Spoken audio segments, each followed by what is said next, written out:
Romanos capítulo 12, versículos 1 e 2. É um texto realmente bem conhecido de todos, e eu gostaria de destacar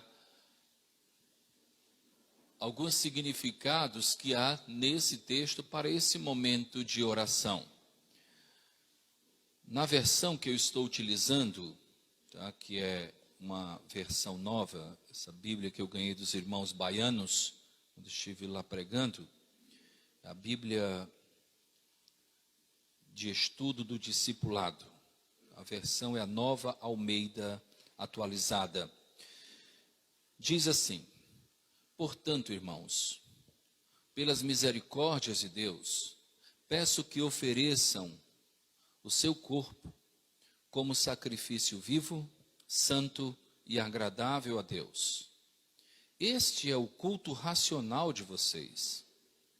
E não vivam conforme os padrões deste mundo, mas deixem que Deus os transforme pela renovação da mente, para que possam experimentar qual é a boa, agradável e perfeita vontade de Deus. Amém.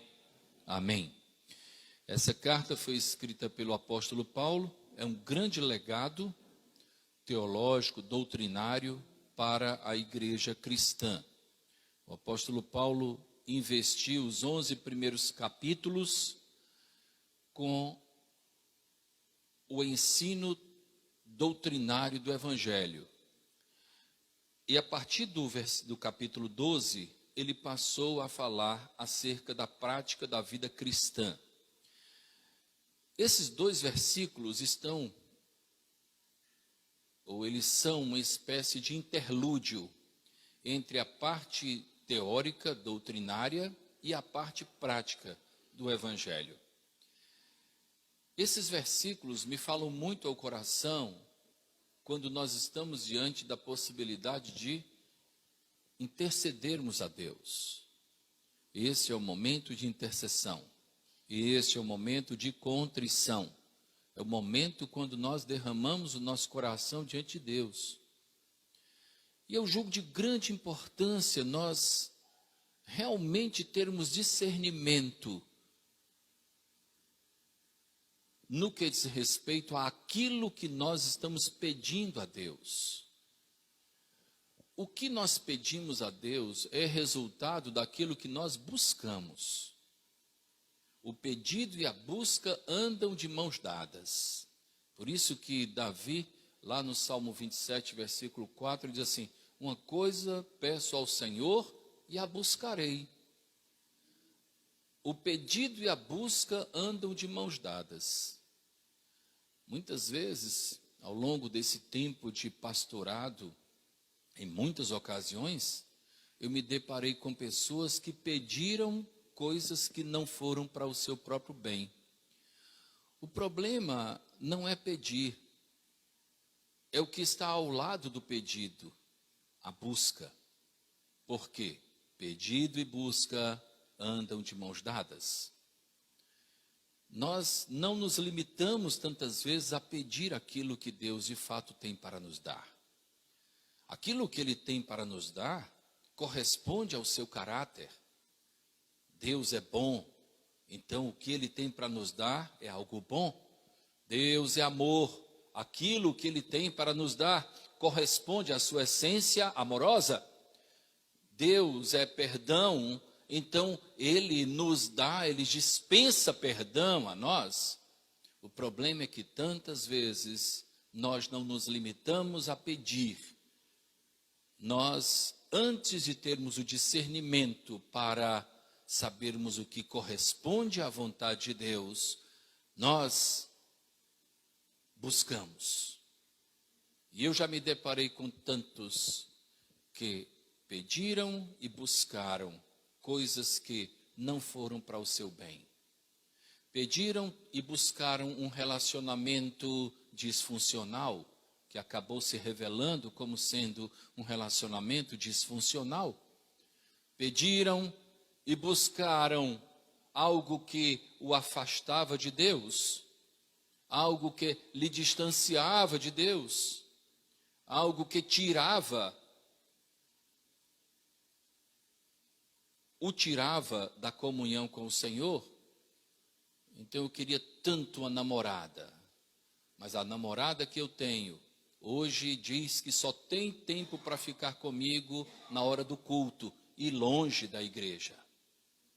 Então eu quis tanto um trabalho, mas lá no trabalho eu me envolvi de tal forma a ponto de não ter mais tempo para o Senhor.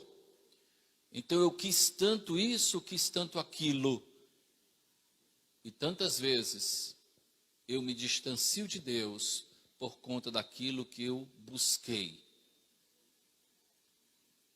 A Bíblia fala que onde estiver o nosso tesouro, é lá que estará o nosso coração. Nós então caminhamos na direção daquilo que nos fascina.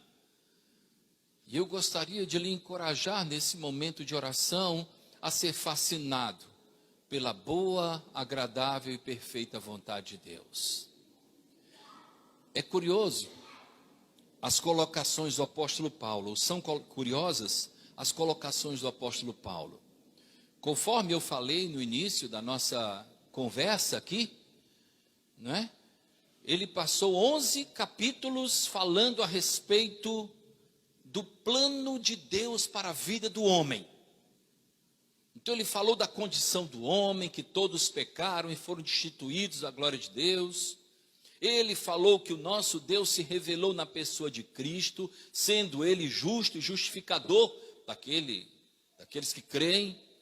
E ele então, depois de toda essa abordagem acerca do propósito salvífico de Deus, ele diz: portanto, irmãos, portanto,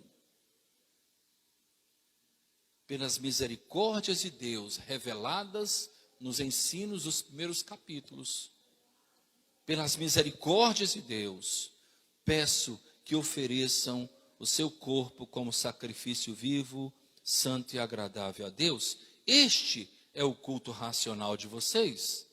Este é o culto racional. Aí ele diz: e não vivam conforme os padrões deste mundo.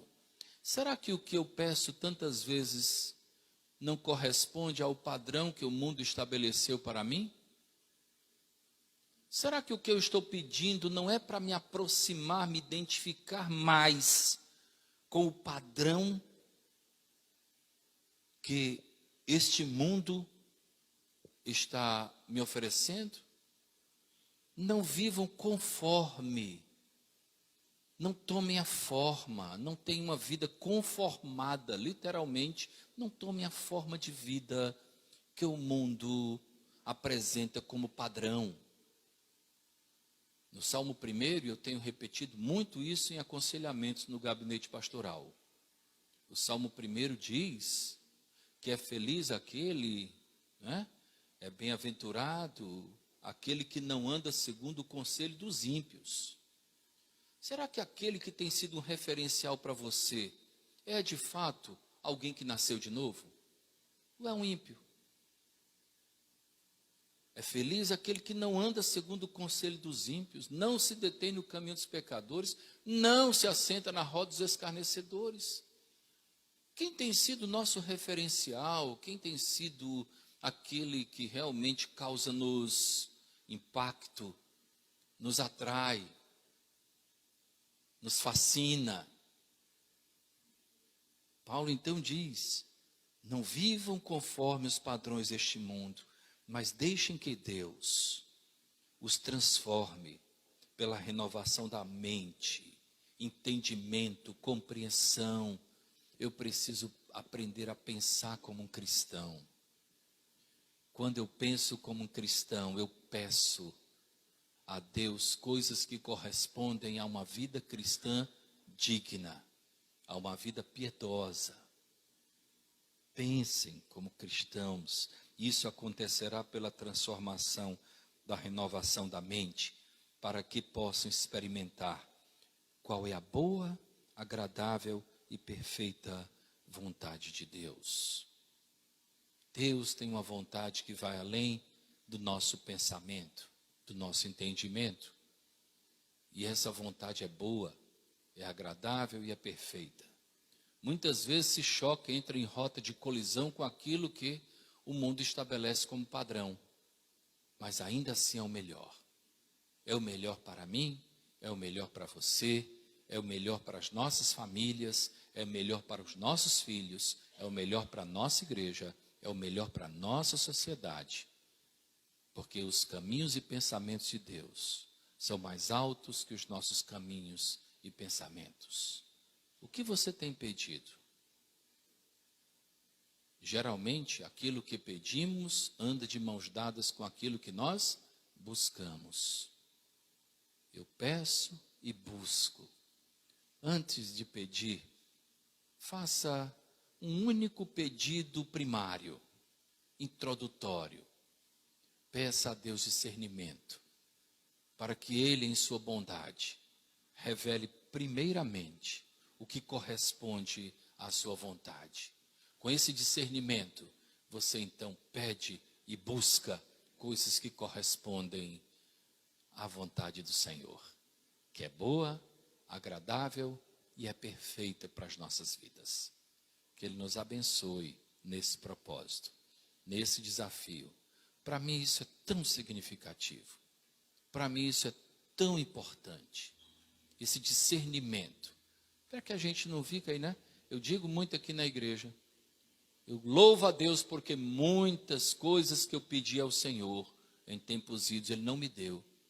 O tempo mostrou que não era para o meu bem. Não era o melhor. E que bom que Ele encolheu o braço e não me deu aquilo que serviria para a minha destruição. Que peçamos com sabedoria, que peçamos com entendimento, que peçamos com propósitos espirituais, primeiramente. Vamos cantar o hino que vem a seguir. O grupo vai cantar. Nós estaremos ouvindo e estaremos meditando. E caso você tenha chegado aqui, trazendo consigo algum problema que vai além das suas forças, e você deseja confiar esse problema, esse desafio, essa situação a Deus, você poderá se colocar em pé. Você poderá se ajoelhar, caso queira. Necessariamente não preciso saber o motivo pelo qual você estará sinalizando para nós. Mas nós queremos orar por você, sim. Queremos apresentar a sua vida diante de Deus. Ele é um Deus que conhece as motivações do nosso coração. Ele é um Deus que sabe o melhor para a nossa vida. Vamos cantar. Em seguida, pastor Kennedy Moura vai vir à frente e vai interceder por tantos que se colocarem em pé, se ajoelharem, tantos que estiverem espiritualmente ligados a nós nesse instante, inclusive pelos canais da internet. Vamos então cantar e em seguida o pastor Kennedy estará orando intercessoriamente.